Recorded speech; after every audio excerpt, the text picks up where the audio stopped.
I really appreciate you doing this.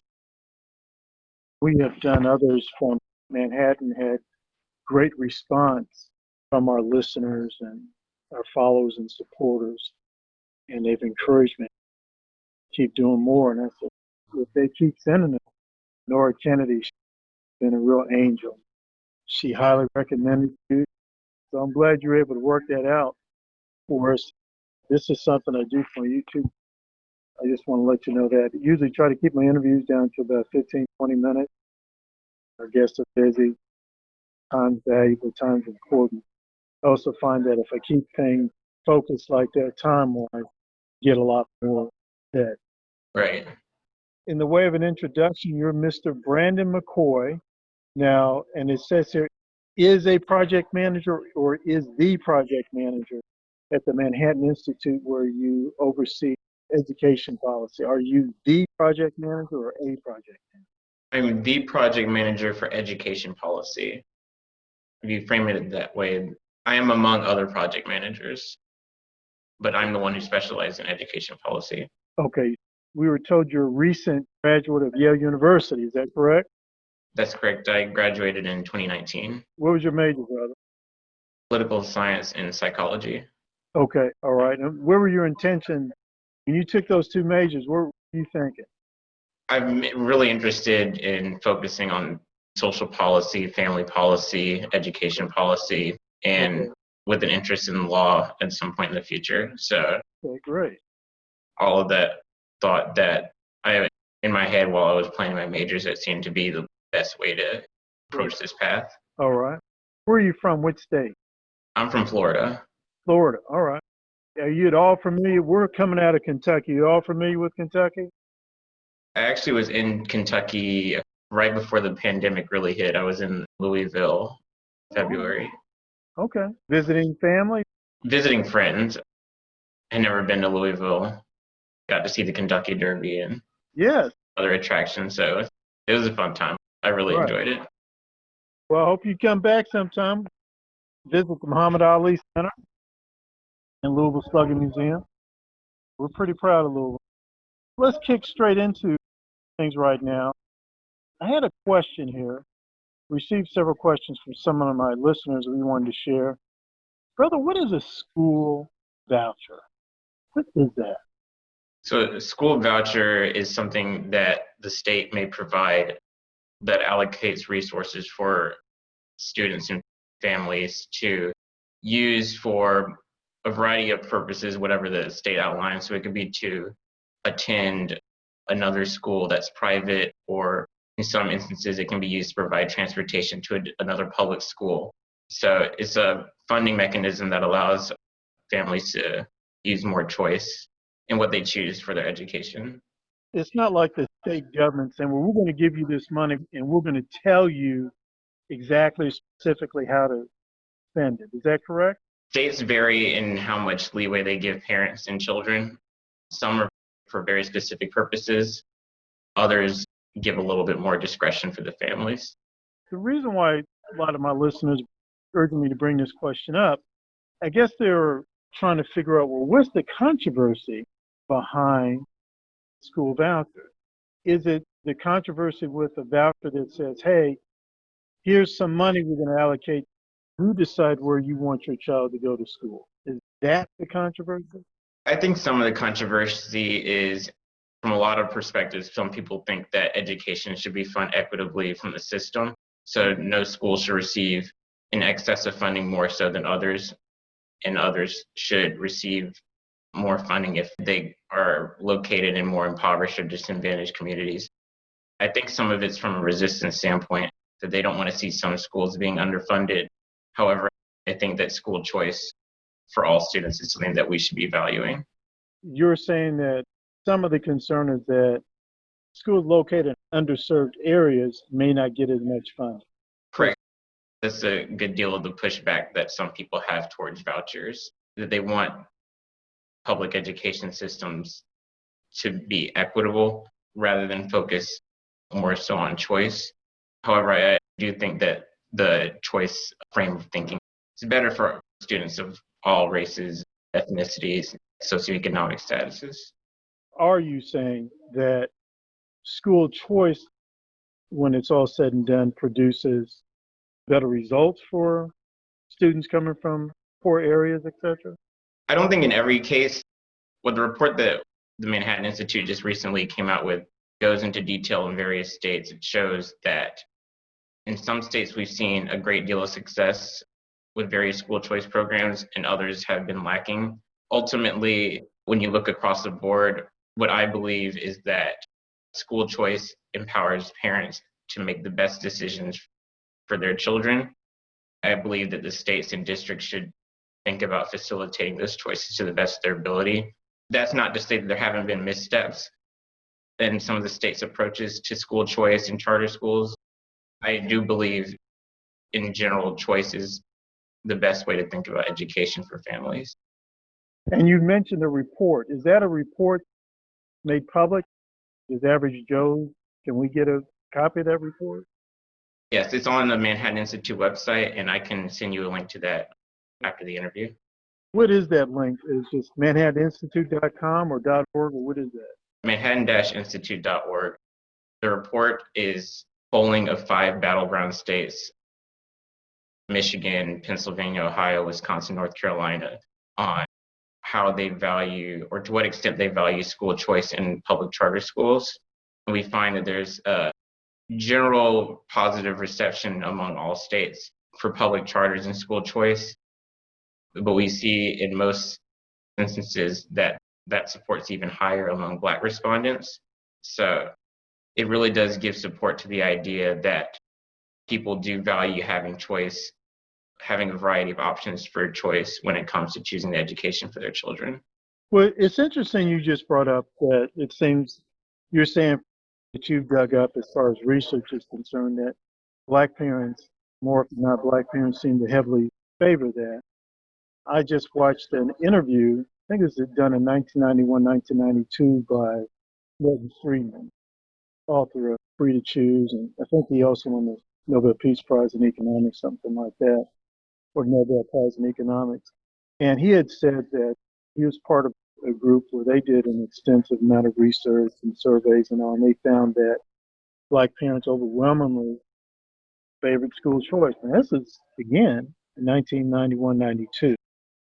And then he talked about, which I found fascinating, during a flight going somewhere, he bumped into Jesse Jackson and cornered Jesse at an airport and told him about the results of this because he was really enthusiastic, and he just thought Jesse Jackson would say, "Oh, okay, well, I didn't know this is great.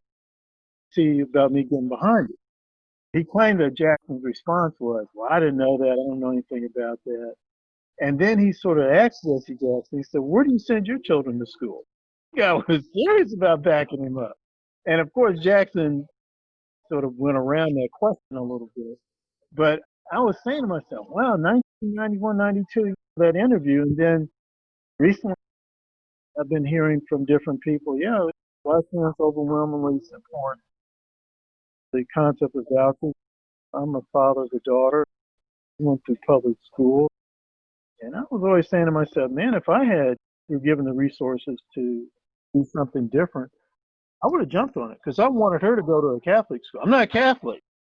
The Catholic schools here in Louisville, they're outstanding. There seems to be a disconnect between a lot of Black politicians and the community as a whole. Right. So school choice used to be a lot more bipartisan than it is now. You can even go as recent as the Obama administration, and President Obama gave many positive indications that he was willing to broaden and expand school choice. It's pretty recent that school choice has been a very partisan issue, and there's probably a number of reasons behind why that is. But what our report is showing is that regardless of race, school choice seems to be a pretty popular policy standpoint, and it's even more popular among Black people who usually are more likely to vote Democrat than Republican. You're right, there is a bit of a disconnect between what the Democratic Party platform is on education and what the voters may or may not necessarily want. To answer why that is, I'm not entirely sure. There's probably a number of factors at play. I think going back to what I mentioned about education equity and people wanting to make sure that like traditional public schools are best able to educate the communities. I know a lot of people feel that way. They don't want to rely on private or religious-based schools or charter schools that are run by nonprofit or for-profit organizations. But ultimately, the people are largely speaking and saying that they would like some of these options. They want a different alternative, or at least the possibility of an alternative to their traditional public school. Right. I can't speak for other cities, obviously, but here in Louisville, another request by the Board of Education needs for you to raise the taxes and property. We need more money.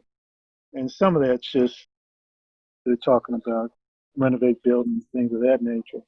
A lot of people are saying, yeah, but every year, for years, you've been saying Black and Latino children are not achieving.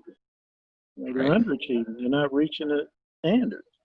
So it's sort of like, if I pay you to fix my tire and then 2, 3 days later the tire is flat, I don't know if I should pay you a second time to do something you should have done right the first time. Is that totally unreasonable when it comes to education? I definitely feel that parents choose different schools for a number of reasons. Some choose them because of test scores, others choose them because they're in a safer environment or they provide better disciplinary recourse if things get out of hand in a classroom. There's some are extracurricular reasons. There's tons of different reasons why people choose things. Charter schools in some states have seen a remarkable amount of success, particularly when you break it down by demographics. Like some pockets of the country have just seen amazing success with charter schools. Black and low income students have seen some of the best numbers when it comes to raising test scores through charter schools across the board. Urban students have done much better in charter schools than rural students, though there are pockets of success in rural areas as well. So there's definitely a lot to be gained from having more options. One of the main facets of the school choice argument is that competition helps make all schools better because they have to compete for those students. And if you have to compete, then you're going to elevate your standards so that you're more competitive on the market. How do you feel about that? Does the research back that up? What are your thoughts on that? So one of the things I found is that the charter school or the school choice landscape as a whole has changed a bit in the past couple of decades. I think one of the main lessons that we learned from school choice initiatives is that there still have to be standards from the state in order to ensure a baseline level of quality. Because one of the things initially that happened in the early beginnings of charter schools is that some schools just weren't operating quite up to standards that we would like.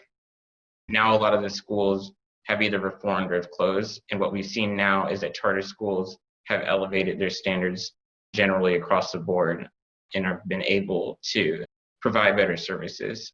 I do think there is a lot to be said about having competition in the market for education. I think, like all things, all initiatives have their growing phases, and I think charter schools and school choice in general has gone through a bit of its growing phase. But now I do think that when you look at the research, school choice in general has provided resources for parents to choose outcomes for their students that can elevate their learning in the classroom. Okay, great. And again, this is all research based. You're just not throwing out your opinion or your feelings. You're saying, hey, information together, it's evidence together.